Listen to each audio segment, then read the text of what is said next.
Nah, itu maknanya kumpul bersama para alim ulama.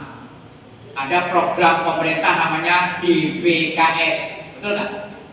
Desa Binaan Keluarga Sakinah. Itu ada organisasinya.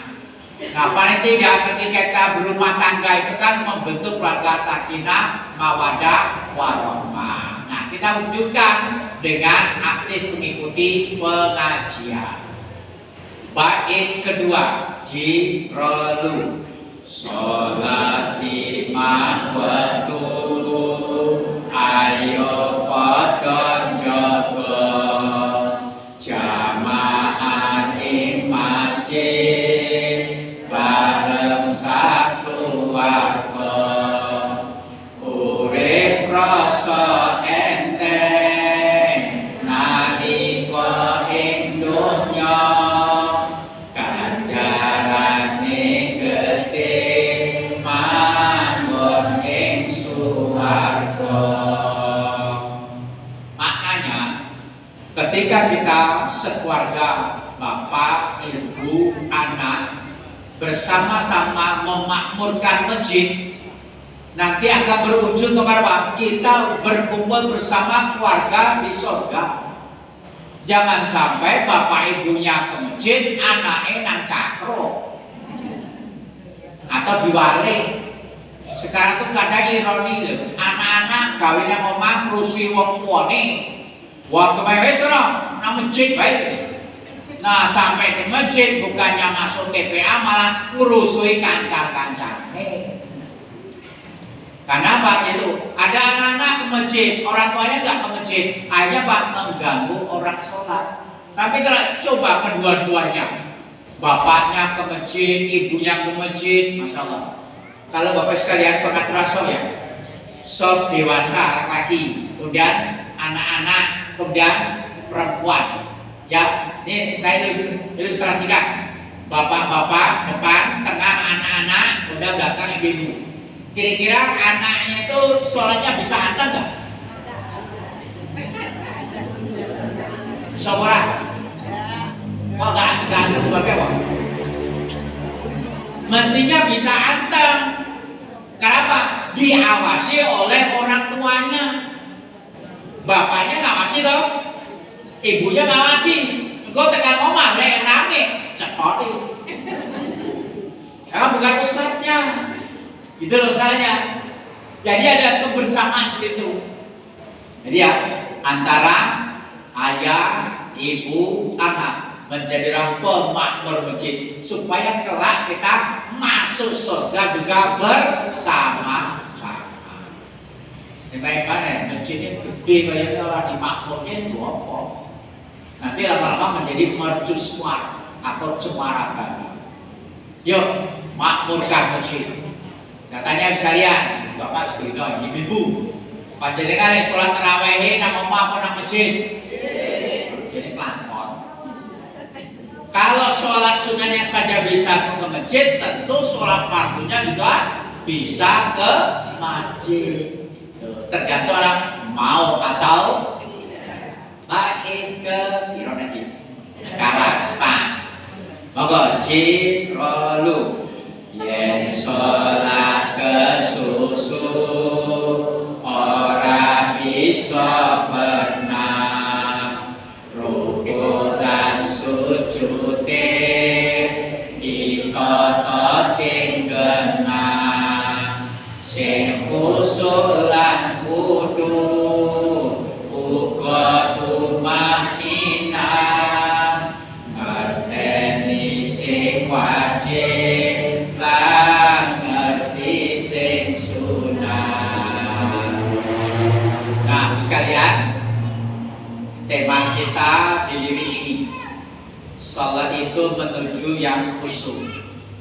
Sholat menuju khusyuk ini didukung dua faktor, khusyuk badannya, khusyuk bacaannya. Khusyuk badannya, fisiknya, dan batinnya. Khusyuk badannya gimana? Sholat itu dengan tumak nina. Makna tumaknya apa? berdiri dengan sempurna. Artinya ketika melaksanakan gerakan-gerakan sholat itu sempurna, tidak boleh seperti muter, bukan gitu. Henti sejenak, sempurna, baru berikutnya. Jadi dinikmati dulu, baru gerakannya. Sekarang saya tanya, apa makna dari shollu kama ro'aitumuni usolli? Sholalah kamu sebagaimana kamu melihat aku sholat.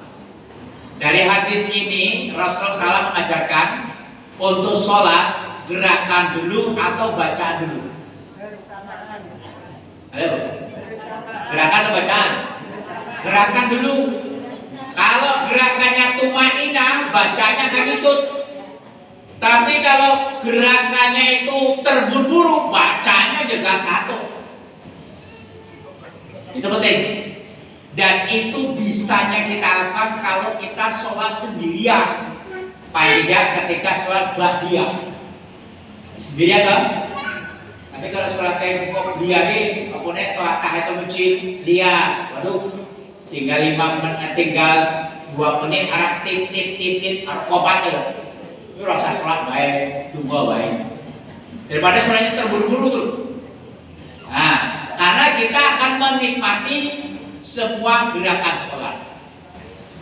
Ibu sekalian, saya mencoba mengajak untuk gerakan sholat, mulai dari kepala sampai kaki itu harus berdiri tegak. Maaf, itu awal dulu. Jadi berdiri tegak. Ini tegak gini ya. Tegak ini, tidak goyang ini, tidak begini, tegak sempurna. Maaf, ini standar dulu ya. Kalau orang punya halangan, standar dulu. Oh, dua Pak, jadi wangi ciri, kanan diatur. Nah, tegak. Saya dulu biasa jalannya nggak bentuk ini. Loh, awalnya. Tapi sekarang karena terbiasa sholatnya sebelum sholat itu berdiri tegak, jadi gitu. Ya, ini ya, awal dulu ya, di awal dulu. Nah, kemudian kepala. Kepala itu sasarannya dua, melihat tempat sujud atau melihat jari telunjuk. Dua ya, sasarannya itu. Secara umum melihat tempat sujud, ketika tasahud melihat jari telunjuk. Jadi pandangan fokus dulu, bukan kemana-mana. Boleh melihat lurus, boleh. Yang dilarang itu mencuri, lirik kanan, lirik kiri. Apalagi pas sholat, soft, caciri lewat, melayu, pasti beripati nututi.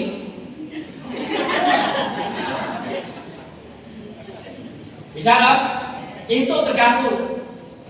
Maka tolong yang bawa anaknya dijaga baik-baik. Jangan dilepas, kalau diikat habis takil. Merah muncul. Kemudian, kepala sudah lurus, lihat tempat sujud secara umum. Kemudian tangan. Nah, tangan. Mulai gerakan tangan. Dicoba, bisa kan? Akhirnya.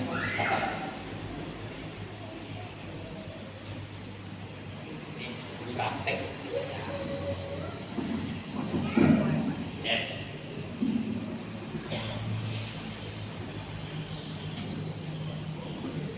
Tangan secara umum takbir tangan.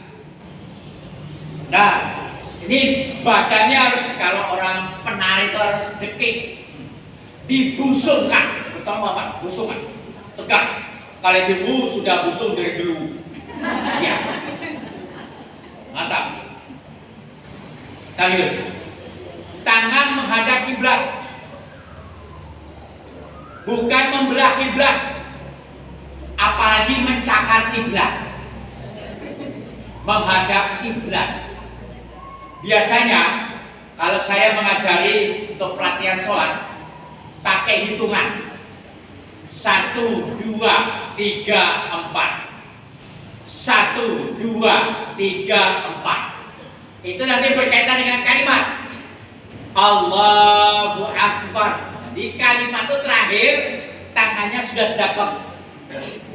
Tujuannya apa? Supaya makmum tidak mendahului imam. Allahu Akbar. Coba ikuti hitungan dulu ya. 1, 2, 3, 4. Mulai. 1, 2, 3, 4. Ulangi. 1, 2, 3, 4. Masuk ke takbir. Mulai. Allahu Akbar. Ulangi. Allahu Akbar. Nah, ini gerak tangan. Kapan gerak tangan? Ketika takbirat ihram, ketika mau ruku, ketika bangkit dari ruku, dan ketika menuju rakaat ketiga. Ya, itu gerakan tangan mengangkat. Mengangkat posisi tangan pilihannya 2. Bisa sejajar dengan ini, apa itu namanya? Muda ya, muda. Atau telinga. Kalau sholat sendirian, bangun ini, ini sendirian. Betul, disuruh. Tapi kalau sholat berjamaah, sakit nyamplok, cecer, maka harus begini. Nah, bisa tetap menghadap kiblat. Dan gerakan itu dinikmati. Lain kan gerakannya hanya sekedar. Hanya sekedar. Harus menikmati. Lek wong senam, apalagi senam tai chi. Kamu nikmati dong. Dinikmati gerakan sholat itu tadi. Sehingga apa? Nikmat banget. Ini baru gerakan ruku. Kalau ruku yang bergerak itu hanya ini, coba ya Jim ya. Panggul ya. Itu bukan kepala, bukan punggung, panggul. Contoh, nih, lurus sebelum. Nah itu. Tapi kalau nggak terbiasa, melengkung. Nah itu. Maka yang bergerak aja panggul ini.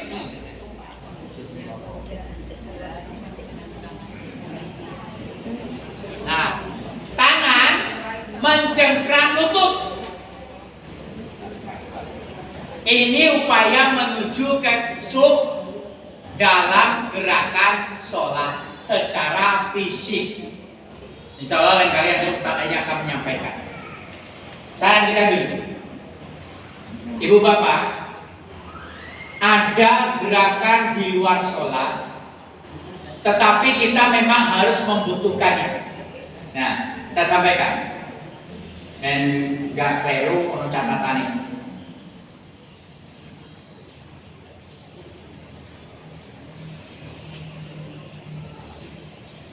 Bukan bagian dari sholat, tapi menyempurnakan sholat. Apa itu? Merapatkan sok. Contoh, pas sholat ada orang yang kebelet. Maka kalau kebeletnya terlalu sangat, ojo menang keluar, batalkan sholat keluar. Ojo mati jinjit-jinjit dulu. Orang ketahan pas rokok kuning. Sing kuning ini enak, sing buli dia keluar, maka yang kosong ini apa? Saling merapat, mendekati posisi imam. Nah, berarti ada gerakan loh. Ini bukan gerakan sholat, tetapi gerakan menyempurnakan sholat untuk merapatkan sholat. Boleh, boleh, yaitu harus. Tetap gerakan. Berikut, mencegah orang yang lewat pas sholat. Ini orang lewat, anak kecil dicegah, orang ganteng dicegah. Orang lewat tuh, Makanya sholat tuh nggak ngejam, melihat ke depan, sujud. Berarti tangan bergerak. Apalagi menggendong. Rasulullah SAW ketika ngimami pernah menggendong cucunya. Sekarang dia Pak, kono imamnya sing kendel, wani kok. Wah, rapane Pak ya wis, nek kaya ngono bayine mamare bumi sik. Itu aja solusinya. Berikutnya, memperbaiki sarung atau mukena yang lepas. Melarat. Cuy, ojo jeneng ke ditarik. Ora kerem ya dilihat betul tuh. Oh, kayak meraba-raba. Dibenahi. Atau bapak pecinya jatuh. Jangan biarkan. Nah, mambunya sumber batu. Karena lah peci ini kan peci ada tulisannya anti air. Dari beli sampai 15 tahun kata gitu. Jaga mambunya dia ini. Ini peci, kalau peci yang bulatnya enak Pak, buah langsung sekali. Tapi kan bangunnya peci kopiah. Kalau saya pecinya warna ngikuti bajunya hijau, celana hijau, peci hijau, hijau. Oleh abang abdulan abang. Oke, gitu ya. Nah, ada gerakan lagi di luar aturan sholat. Mematikan HP. Pas sholat, HP ini bunyi. Ada telepon masuk, suara goyang dobrek. Goyang dobrek, goyang dobrek. Ayo ambil. Pakai ini dibuka ya kan matikan, jangan pernah bingung deh. Tenang saja. Ambil, matikan kita selesai. Ya nggak boleh. Halo. Saya sholat nanti lewat. Batal. Nah, ini gerakan-gerakan yang kita lakukan boleh dilakukan dalam rangka menyempurnakan sholat. Tapi orang kerap. Hadirin berbahagia. Contoh lagi Pak. Ini jangan sholat.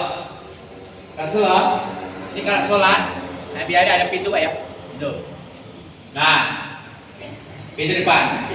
Ketika orang ketuk, tak itu. Assalamualaikum, kalau salam, dia masuk. Dia mau masuk nih. Dia maju, bukakan pintu. Kemudian kembali sholat. Yang nggak boleh itu ngobrol. Monggo, enggak. Itu batal. Tidak. Dalam sholat kan ketika orang mengucapkan salam, kita pas sholat, ada orang mengucapkan salam, kita menjawab dengan isyarat. Gitu loh. Kakak ini, assalamualaikum. Aku yuk jawab cuma begini atau gini, tapi jangan. Mantap itu. Itu hanya itu bisa hanya dengan isyarat. Nah, Bapak Ibu, itu gerakan fisik.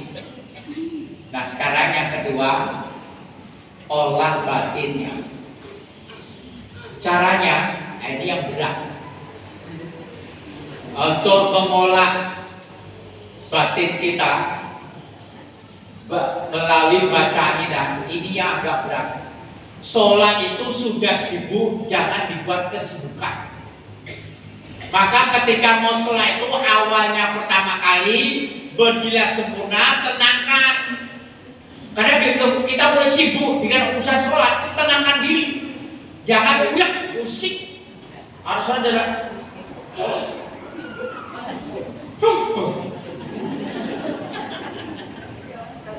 mana kan? Ada itu, pokoknya kalau jajarin ngobrol. Rana-rana itu biasanya sopirnya bagian buri-buri. Di arah orang perawani buri-buri ngobrol. Ngobrolnya misalnya imami lah kain nek. biasanya kan. Nah, mulai. Kalau badannya sudah berdiri sempurna, mulailah bacaannya dengan tartil. Tadi kita sudah bacanya dengan takbir dengan pelan, dengan suaranya yang mantap.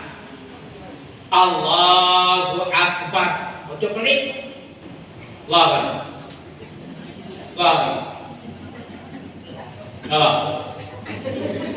Nah, kalau itu berjamaah jadi imam, makmum malah bingung ini. Ya apa babur.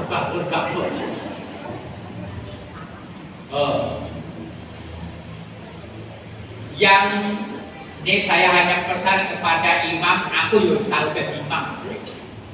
Tolong ketika sholat berjamaah itu haknya makmum jangan dilanggar. Apa itu? Setelah takbiratul ihram membaca apa? Doa kita dong. Nah, imam bacalah agak sedikit panjang, makmum baca yang agak pendek. Di contohnya, imam membaca Allahumma ba'id baini wa baina khotoyaya kama ba'ata bainal masyriqi wal maghrib dan seterusnya. Makmum membaca Allahu Akbar kabira walhamdulillahi katsira wa subhanallahi bukratan wa asila. Selesai. Sehingga ketika imam membaca surah Al-Fatihah, apakah bismillahnya dijarkan atau sir, jamaah siap mendengarkan bacaan dengan sempurna. Mengapa? Kalau imamnya baca doa iftitahnya panjang, makmum juga panjang. Imamnya mau baik, ibu mau baik. Ibu berdoa Allahumma sil bismillahirrahmanirrahim. Anda pendengar. Karena wajib mendengar bacaan imam. Jadi harus kerjasama, haknya para imam, haknya makmum jangan dikurangi. Sama-sama lah. Nah ini terutama nanti di rakaat 3 dan 4. Biasanya ya rakaat pertama 1 2 suaranya iramane makhrajnya apik banget. Tapi anehnya ketika rakaat 3 4 kok cepet banget. Saya pernah mengikuti imam, dia baca Bismillahirrahmanirrahim. Nah rakaat 3 4 kan baca di dewe toh, aku tiru. Baru alhamdulillah Allahu Akbar. Ya karena kewajiban kamu mengikuti imam, ya ikut.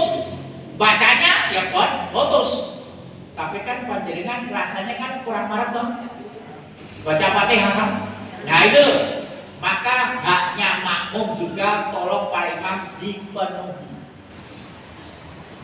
Nah, secara sepintas itu, maka ketika sholat itu sudah sibuk, jangan dibuat kesibukan yang lainnya. Godaan setan akan ada. Ketika pas sholat, udah pikiran bertambah masuk. Ada saja kayak mimpi tuh. Orang dibayangke ujung-ujung mimpi. Ya kayak orang sholat. Oh no. Bahkan dalam sholat nyusun program kerja. Oh ceramah subuh, ceramah sukani, paling nyanyi. Oh itu asal banget, justru program kerja. Nah tolong, ya yang saya sampaikan ini tidak bisa sekaligus jadi, tetapi memang harus berlatih. Nah salah satunya pahami arti makna baca sholat. Perlu saat berceramah atau pakai teks. Nanti dibaca secara sama-sama baca sholat, kemudian diterjemahkan. Yang kedua kalinya sudah diterjemahkan baca sholat. Cobalah kita kalau ada alternatif yang Rasulullah ajarkan untuk baca sholat itu bermacam pilihan. Nah kita milih bergantian dulu. Jangan yang tidak boleh kan pilih surah Al-Fatihah. Nggak bisa milih foto kuliah nih, nggak bisa Pak. Tetap itu saja. Yang hanya bisa apa Pak istilahnya iramanya kok ya? Nah, cuma itu saja bisa berbeda Pak. Tapi Al-Fatihah itu Al-Fatihah. Nah, imam ini saya salah lagi. Sebaiknya rata-rata bacalah surat yang secara umum makmumnya hafal. Bilang secara umum makmumnya hafal. Kalau mau panjang-panjang silakan sholat sendirian, nanti sikile abdo. Tapi kalau sholat berjamaah lihat kondisi jamaah, makanya ketika sholat itu imam disuruh menghadap makmum. Waduh, saya sepuh banget aduh. Nah harus paham, orang imam gak lihat makmum, sepuh makmum sholat. Sama murid samina watokna. Setelah baca surat Al-Fatihah harus imam Bismillahirrahmanirrahim. Yasin. Kabeh batin remati. Padahal imam wal Qur'anil Hakim. Innaka laminal mursalin. Allahu Akbar. Oh, coba dulu ayat. Nah, padahal kan sudah dulu. Nah, jadi bacalah ya. Bapak sekalian, imam baca panjang itu ada larangan, tapi baca pendek gak ada larangan. Yang penting cari surat-surat pendek. Jadi ada beberapa saya tanya dari ulama, daripada kita membaca surah Al-Quran yang sifatnya petilan-petilan dulu, lebih enak baca surah yang pendek dan utuh dulu. Ya. Tapi jangan makmumnya pakai tebak-tebakan. Imam biasa baca surat Al-Ikhlas. Bismillahirrahmanirrahim. Qul. Makmum ngileke qul huwallahu ahad. Imam proses disaini. Qul a'udzu birabbin nas. Malah tebak-tebakan tadi. Ya. Nah, ini pelan-pelan menuju ke sana. Nah, selesai sholat,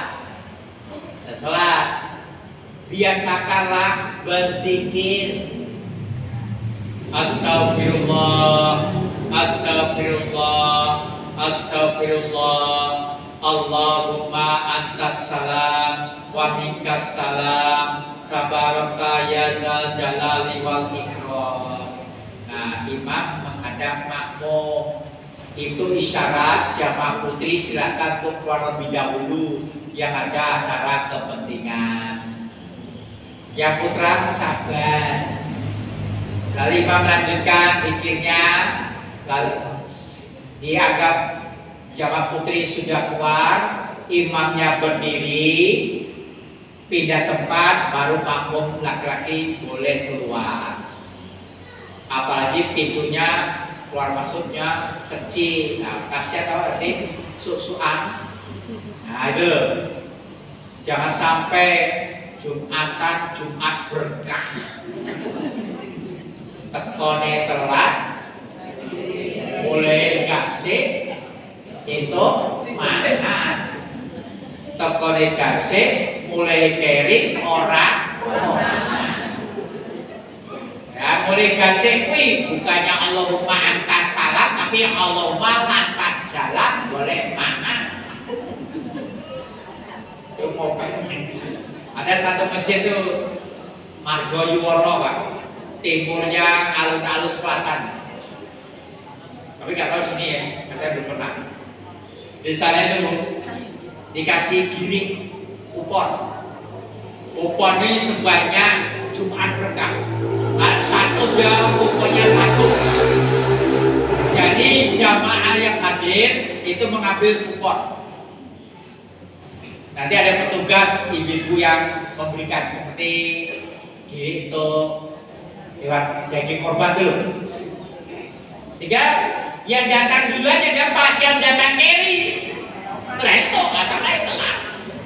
Nah ini salah satu upaya Pak orang untuk sergap datang ke masjid ketika Jumatan. Dan itu juga biasanya kalau banyak anak-anak, anak-anak juga makan. Kalau ada yang anak-anak, tapi tolong anak-anak juga dilatih yang benar. Hadirin berbahagia, nah, itu gambaran secara sepintas tentang masalah khusyuk dalam sholat. Nanti silakan dibaca-baca buku-buku atau nanti tanya-tanya dengan ustadz lainnya tentang literasi bacaan sekolah, khususnya sholat ini, sehingga kita semakin mantap untuk melaksanakan gerakan sholat. Ingat, yang penting juga ibu-ibu, bapak, jangan pakai ilmu hafalan, gitu loh. Imamnya belum selesai, panjenengan wis disi. Iya nih, imam baru. Lakum dinukum waliyadin. Panjenengan langsung ini. Imam belum mau rukuk tuh. Panjenengan wis ancang-ancang rukuk. Lakum dinukum waliyadin. Nah, pada imam belum. Jadi jangan mendahului imam. Nah, supaya makmum tidak mendahului imam, maka imam harus suaranya yang jelas antara gerakan-gerakan sholat, perbedaan rukun sholat. Nah, itu penting. Baik, kita lanjutkan lirik berikutnya. Bait yang keempat. Jirolu yen rumangsa sugih itu mandonyane bagiane zakat aja dilalekne dulur karo tangga sing padha miskine kabeh padha nunggu zakat bagiane. Zakat dan sholat ini seiring sejalan. Dasarnya firman Allah di surah Al-Baqarah ayat 43. Aqimus sholat wa atuz zakah warka'u ma'arroki'in. Dirikanlah sholat, tunaikan zakat, dan rukunlah beserta orang-orang yang rukuk. Artinya, orang-orang yang rajin sholat tentu dia menjadi orang yang lumo, orang dermawan. Karena apa dia? Hablum minallah dan hablum minannas. Jangan sampai nang masjid mempeng tenang. Ini kalau ada mahasiswa nih sindiran. Nang masjid mempeng tenang, nang kampungnya kerja bakti malah turu utawa dolan. Orang itu toh. Saya kebetulan dulu pernah menjadi kepala pemerintahan tingkat 5. Maksudnya Pak RW itu loh ceritanya. Tingkat 1 kan gubernur, tingkat 2 bupati, tingkat 3 camat, tingkat 4 lurah, tingkat 5 RW. Dia kan RW loh. Sekarang nggak ada lagi, betul loh. Tingkat 6 RT. Itu loh. Pernah, ya nggak lama kok jadi RW, cuma 12 tahun. Nah, kebetulan saya kan di kota, tinggal di kota, wilayah kota, sering kerja bakti sebulan sekali. Sudah diberikan surat edaran, semua warga wajib kerja bakti, boleh dengan tenaga, boleh dengan biaya milik. Artinya pas kerja bakti itu hari Ahad, oh dia ada acara, nah silakan, pokoknya bagi duit. Zaman dulu 1.000, oh itu akeh, biaya. Sekarang 10.000 bandingannya itu loh. Jadi yang nggak ikut kerja bakti bayar 1.000. Mereka udah tahu itu sepakat, nggak apa-apa. Uangnya bisa untuk biaya kerja bakti, juga bisa biaya untuk beli konsumsi. Adil semuanya. Nah awalnya ke sana. Nah saya tunjukkan, saya orang aktif ke masjid, tetapi juga di kampung dituakan, padahal dia masih muda. Nah, umat Islam harus sama-sama seperti itu, di masyarakat ditunjukkan jiwanya. Contoh, ini biasanya ketua anak saja RT lah, KRW. Di kampungnya kan ada acara Natalan. Warga saya ada yang bukan Islam. Pas acara Natalan, kan saya sebagai ketua RW-nya IIP ya, ngadepi warga. Pas pas Lebaran, malam takbiran, keluarga kami memberikan ya bingkisan Lebaran untuk yang agama bukan Islam, kupar barang, opor, segala macam lah.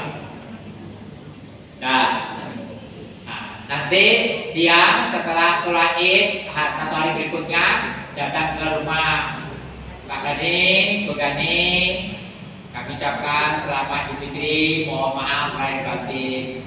Jawab, ya Pak, sama-sama Pak, kami diminta juga.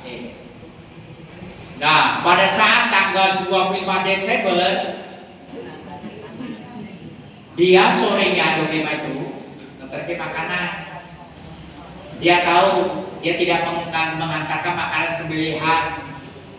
Nah, ya biasanya yang telur lah, kalau kue, roti kaleng, buah di sini rangginang. Nah, 25 Desember dia sibuk ke gereja. 26 saya datang ke rumahnya. Nih, saya masuk rumahnya Pak. Ini keluar nun, namanya Pak Surono. Keluar nun Pak Surono, keluar nun. Sinten nggih? Pak Sugani Sagraya. Oke. Ingat saya nggak ngomong assalamualaikum loh. Karena itu bukan Islam dia.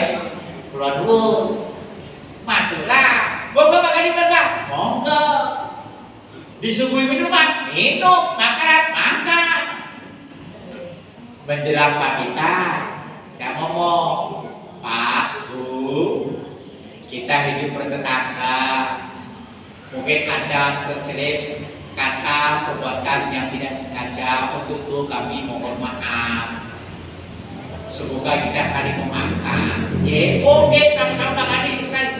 Saya tidak ucapkan selamat Natal. Saya hanya mohon minta maaf. Bisa nggak? Bisa. Kan kita punya salah loh. Hidup bertetangga loh.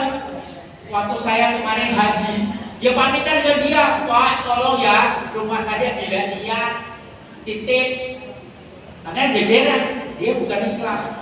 Nah itu cara Pak, karena saya sebagai ketua RW harus ngayomi semua warga, tetapi tidak melanggar syariat agama. Bisa kok. Gitu. Demikian juga Pak, kalau pas acara warga itu salam, saya hanya salah satu aja. Assalamualaikum warahmatullahi wabarakatuh. Orang lain ada yang ngomong, Assalamualaikum warahmatullahi wabarakatuh, salam sejahtera kepada kita semuanya, Om Santi Sate Asmo, Namo Buddhaya. Apa jawabnya? Berapa? Nggak ada racok. Ada cuma satu ya, Assalamualaikum warahmatullahi wabarakatuh. Karena saya yakin itu yang paling sempurna. Tapi saya nggak perlu melecehkan keyakinan agama lain. Ketika Pak Lurahnya itu orang bukan Islam, acara sawalan nak kampung, dia ngomong, Islam nih, saya tahu identitasnya. Dia ngomong sambutan, Assalamualaikum warahmatullahi wabarakatuh. Saya jawab depan, Waalaikum. Ini nonton. Ya kan petunjuknya begitu toh, bukan Waalaikumsalam, bagaimana wabarakatuh. Itu hidup apa ya? Sesama manusia. Kita bisa. Jangan terlalu mengeksklusif. Nah itu loh. Jangan sampai orang-orang non-muslim menguasai hidup bermasyarakat. Satu pihak kita hanya jadi penonton. Itu maknanya waktu zakat jadi orang dermawan, jadi orang lumong, jadi aktif ke masjid oke, ke masyarakat juga. Demikian pengajian kita di pagi hari ini yang cerah, semoga bermanfaat adanya. Sebelum diakhiri ada pertanyaan? Tidak ada. Ada.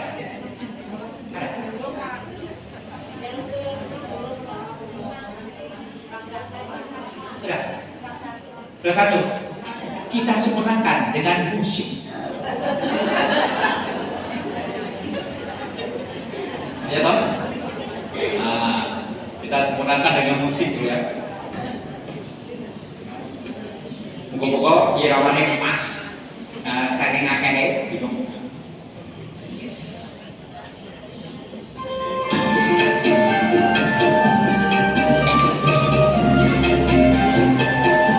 Pas ora? Oh, saya. Sabar. Kita pas.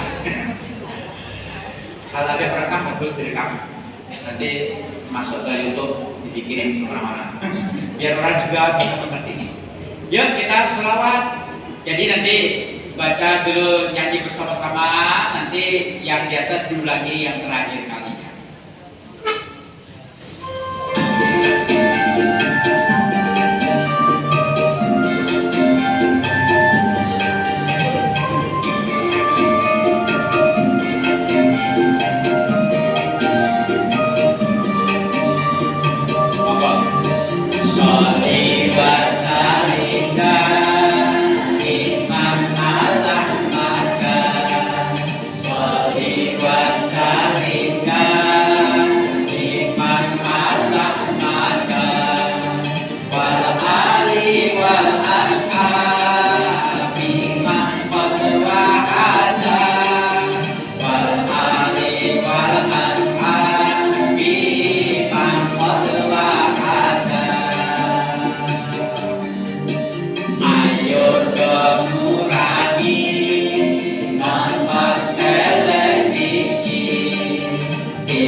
Demikian semoga bermanfaat.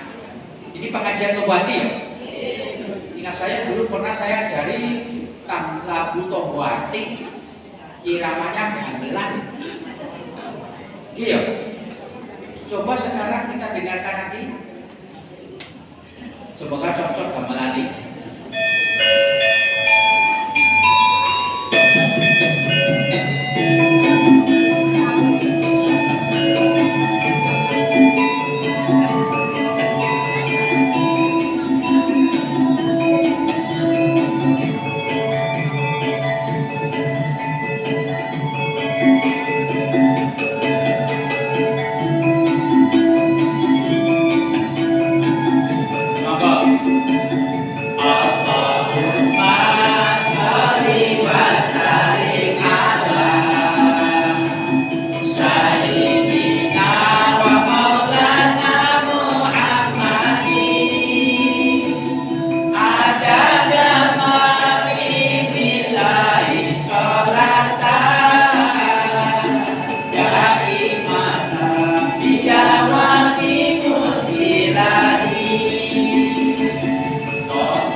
Demikian semoga bermanfaat. Bila ada salah dan jangannya mohon maaf lahir dan batin.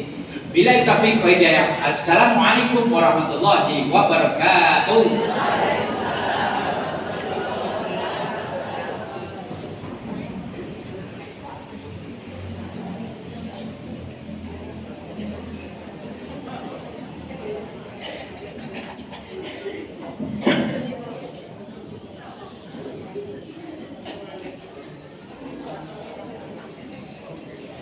Assalamualaikum warahmatullahi wabarakatuh.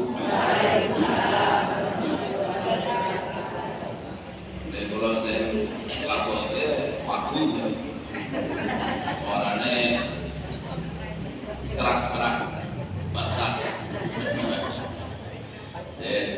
Matur nuwun Pak Sugandi. Sampun sisi pengawasan menika lan wonten hiburan ibu. Hiburan kalau terhibur pengajian kita niku siji silaturahmi, loro untuk ilmu, nomor telu hiburan, nomor papat wonten sunatnya. Nikmat iki lah wonten dewe pangan omongan kula tak kene. Mungkin ana amal tulahane kalau tiga ibu itu. Ya, wonten ing ingkang menika infakipun pikantuk setunggal yuta 150.000. Alhamdulillah.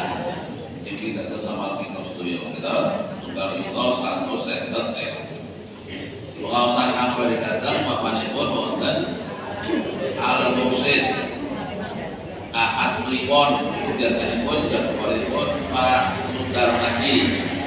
Ya. Ini yang berikut dan walaupun Pak Aris Toha mantu kan ini wonten mantu anaknya mantu ponakane wonten Wonogiri angkatipun kalau ini nanti kita sejam ini terus betul saged rawuh dan mriki nek betul saged rawuh nek ahad pon niku gantine mesti masuk kan iki